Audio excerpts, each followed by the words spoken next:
ரயில்வேவோட ஆர்எல்டிஏ டிபார்ட்மெண்ட்டில் புது opportunity supervisor level posting வந்திருக்கு. எக்ஸாமினேஷனோ அப்ளை பண்ணுறதுக்கு ஃபீஸோ இல்லைங்க. சேலரி எவ்வளோ தெரியுமா? அப் டு 76,000 வரை இருக்குமா? A to Z டீட்டெயில்ஸை தெளிவாக சொல்கிறேன். எங்கேருந்து இந்த பதவி வந்திருக்கு, யார் அப்ளை பண்ணலாம், என்ன எலிஜிபிலிட்டி, குவாலிஃபிகேஷன், ஏஜ் லிமிட் எல்லாமே. அதை விட முக்கியமாக அட்வான்டேஜ் என்ன, ட்ராபேக் என்ன தெளிவாக சொல்கிறேன். வீடியோ ஸ்கிப் பண்ணாமல் அப் டு எண்டு வரையும் பாருங்கள். இது போன்ற ஃப்ரீ அப்டேட்ஸ்க்கு நம்ம சேனலை சப்ஸ்கிரைப் பண்ணிக்கோங்க. உங்கள் ஃப்ரெண்ட்ஸையும் சப்ஸ்கிரைப் பண்ண சொல்லுங்கள். Okay, coming back to the content. இந்த ஆப்பர்ச்சுனிட்டிக்கு நீங்கள் எப்படி அப்ளை பண்ணணும் அப்படின்னா, ஜஸ்ட் இமெயில் சென்ட் பண்ணால் போதும். ஆனாலுமே அப்ளிகேஷன் ஃபார்ம் இருக்குது, அனெக்சர் PDF இருக்குது. டீட்டெயில்டாக கவனிங்க.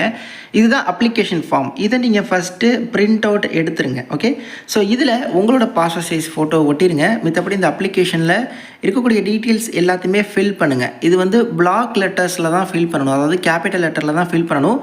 ப்ளூ பால் பாயிண்ட் பென் தான் நீங்கள் வந்து யூஸ் பண்ணணும். ஓகே, ஸோ என்ன போஸ்ட்டுக்கு அப்ளை பண்ணுறீங்க, என்னென்ன டீட்டெயில்ஸ், இது எல்லாத்தையுமே இந்த அப்ளிகேஷன் ஃபார்ம் பிரிண்ட் அவுட் எடுத்து அதில் நீங்கள் ஃபில் பண்ணிடுங்க. பிளேஸு, டேட்டு, சிக்னேச்சர் எல்லாமே வந்து போட்டுருங்க. அடுத்து கீழே செக்லிஸ்ட் இருக்கும், இதையுமே நீங்கள் பிரிண்ட் அவுட் எடுத்துருங்க. இதையுமே உங்கள் கைப்பட வந்து நீங்கள் ஃபில் பண்ணிடுங்க. ஓகே, அதுக்கப்புறம் இதில் நெசசரி டாக்குமெண்ட்ஸ் வந்து கேட்டிருப்பாங்க. அந்த டாக்குமெண்ட்ஸோட ஜெராக்ஸையும் நீங்கள் எடுத்துருங்க. உதாரணத்துக்கு இதில் வந்து பாருங்கள், கேட்டகிரி. ஸோ கேட்டகிரிக்கான சர்டிஃபிகேட் நம்பர், இஷ்யூ டேட் கேட்டிருக்காங்க. ஸோ அந்த கேட்டகிரிக்கான சர்டிஃபிகேட்டோட ஜெராக்ஸ். ஓகே, ஸோ இந்த ஜெராக்ஸையும் நீங்கள் வந்து எடுத்துக்கோங்க. ஸோ எங்கெங்கே சைன் கேட்டிருக்காங்களோ வித் டேட்டோட எல்லாத்தையுமே போட்டுருங்க. ஓகேவா?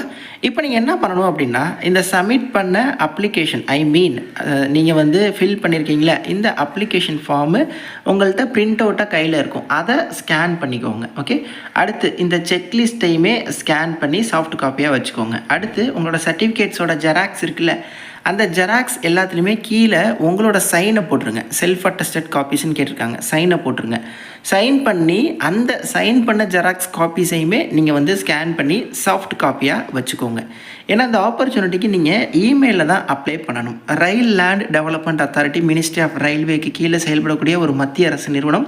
இங்கேருந்து இப்போது சைட் இன்ஜினியர் அப்படிங்கிற ஆப்பர்ச்சுனிட்டி வந்திருக்கு. இந்த இமெயில் ஐடிக்கு தான் நீங்கள் வந்து நான் சொன்ன இப்போ எல்லா விஷயங்களையும் நீங்கள் வந்து அவங்களுக்கு இமெயில் மூலமாக அனுப்பணும். ஓகே, ஸோ உங்களோட அஃபிஷியல் இமெயிலேருந்து இந்த இமெயிலுக்கு நீங்கள் அனுப்புங்க. சப்ஜெக்டில் application for the post of site engineer in RLDA அப்படின்னு சொல்லி மென்ஷன் பண்ணிக்கோங்க. அதே மாதிரி கீழே அட்டாச்மெண்ட்ஸில் நான் சொன்ன அந்த அப்ளிகேஷன் ஃபார்மு, செக்லிஸ்ட்டு, அவங்களோட சர்டிஃபிகேட்ஸோட ஜெராக்ஸ், செல்ஃப் அட்டஸ்டட் பண்ண சர்டிஃபிகேட்ஸோட ஜெராக்ஸ் காப்பீஸ் எல்லாத்தையுமே சாஃப்ட் காப்பியாக நீங்கள் அப்லோட் பண்ணணும். ஓகே, இது வந்து பார்த்திங்கன்னா RLDA அப்படின்னு சொல்லுவாங்க, ரயில்வேவோட டெவலப்மெண்ட் அத்தாரிட்டி, லேண்ட் டெவலப்மெண்ட். இவங்களோட ப்ராஜெக்ட்ஸ் இந்தியா முழுவதும் நிறைய இடங்களில் இருக்குது. இவங்களுக்கு தான் இப்போது சைட் இன்ஜினியர்ஸ் வேணும் அப்படின்னு சொல்லியிருக்காங்க. சிவில் ஆர் எலக்ட்ரிக்கல் இன்ஜினியரிங் முடித்தவங்க, பிடெக்கில் சிவில் அப்படி இல்லைனா எலக்ட்ரிக்கல். சிவிலில் ஒரு 30 வேக்கன்சி, எலக்ட்ரிக்கலில் ஒரு 10 வேக்கன்சி இருக்குது. ரெனுமரேஷன் பாருங்கள், பெனிஃபிட்ஸ் எல்லாம் சேர்த்து அப் டு 76,000 வரை இருக்கும் அப்படின்னு சொல்லியிருக்காங்க. ஸோ இதுக்கான எலிஜிபிலிட்டி 55% நீங்கள் உங்களோட பிடெக்கை முடிச்சிருந்துருக்கலாம். SC/STனா 50% முடிச்சிருந்துருக்கலாம். ப்ளஸ் 2 years ரிலவெண்ட் எக்ஸ்பீரியன்ஸ் அப்படிங்கிறதும் மேண்டிட்ரி. அந்த எக்ஸ்பீரியன்ஸ் பார்த்திங்கன்னா construction, development, electrical work, MEP இந்த மாதிரி இடங்களில் இருந்தால் தான் கன்சிடர் பண்ணுவாங்க. 45 வயசு வரையும் அப்ளை பண்ணிக்கலாம். டோட்டலாக 40 வேக்கன்சி, ஆல் இந்தியா வேக்கன்சி. இந்த பில்டிங் கன்ஸ்ட்ரக்ஷன் ஒர்க் இருக்குல்ல, அங்கே வந்து நீங்கள் சிவிலாவோ இல்லை எலக்ட்ரிக்கல் இன்ஜினியராகவோ இருந்திருக்கீங்க அப்படின்னா அந்த 2 year எக்ஸ்பீரியன்ஸை இவங்க கன்சிடர் பண்ணிப்பாங்க. Internship opportunities, apprentice training, teaching, so இது மாதிரிலாம் இருக்கீங்கன்னா இதை வந்து அவங்க குவாலிஃபையிங் எக்ஸ்பீரியன்ஸாக எடுத்துக்க மாட்டாங்க. ஓகே, 76,000 வரையும் உங்களுக்கான ரெனுமரேஷன் இருக்கும். ஏஜ் லிமிட் பாருங்கள், 45 years வரையும் அப்ளை பண்ணிக்கலாம். அப்ளை பண்ண ஃபீஸ்லாம் கிடையாது. எப்படி ஷார்ட்லிஸ்ட் பண்ணுறாங்க அப்படின்னா, அதுக்கு ப்ரீவியஸாக ஒர்க் பண்ணியிருந்திருப்பீங்கள்ல, ஸோ அங்கே நீங்கள் வாங்கின சேலரி ப்ளஸ் உங்களோட ஒர்க் எக்ஸ்பீரியன்ஸ் இது போன்ற விஷயங்களை வச்சு தான் இவங்க செலெக்ஷன் வந்து பண்ணுறாங்க. ஓகே, இன்கேஸ் நிறைய பேர் அப்ளை பண்ணால் மட்டும் இவங்க வந்து இன்டர்வியூ இது போன்ற ஃபர்தர் ரவுண்ட்ஸ் வைக்க பாசிபிலிட்டி இருக்குது. இது வந்து பியூர்லி கான்ட்ராக்ட் பேசிக்ஸில் தான் எடுக்கிறாங்க. 1 year இருக்கும்.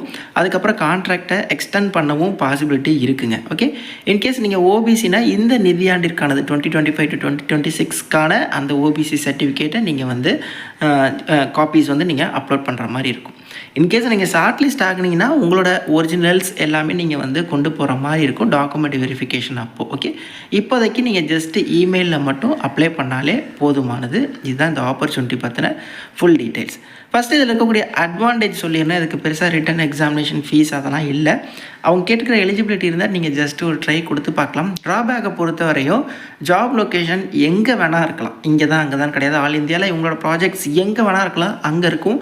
அதுவும் கான்ட்ராக்ட் பேசிக்ஸ் தான், 1 இயர். அதுக்கப்புறம் எக்ஸ்டெண்ட் பண்ண பாசிபிலிட்டி இருக்குது. பட் ஒரு டீசெண்டான சேலரி, எனக்கு லொக்கேஷன்லாம் மேட்ரு இல்லை ப்ரோ அப்படின்னா நீங்கள் ஒரு ட்ரை கொடுக்கலாம். அதே மாதிரி நீங்கள் எக்ஸாமுக்கு இங்கே வரணும், அதுக்கப்புறம் தான் ஜாப் கன்ஃபர்மேஷன் அப்படிங்கிறதும் இல்லை.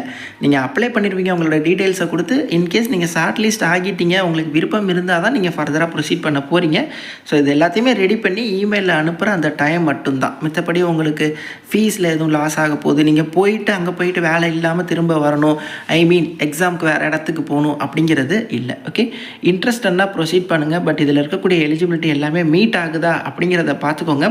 அஃபிஷியல் வெப்சைட் லிங்கே நான் உங்களுக்கு டிஸ்கிரிப்ஷன் பாக்ஸில் தரேன். இது போன்ற ஃப்ரீ அப்டேட்ஸ் தெரிஞ்சுக்க கண்டிப்பாக நம்ம சேனலை சப்ஸ்கிரைப் பண்ணிக்கோங்க. தேங்க்ஸ் ஃபார் வாட்சிங். Take care and bye. Tata.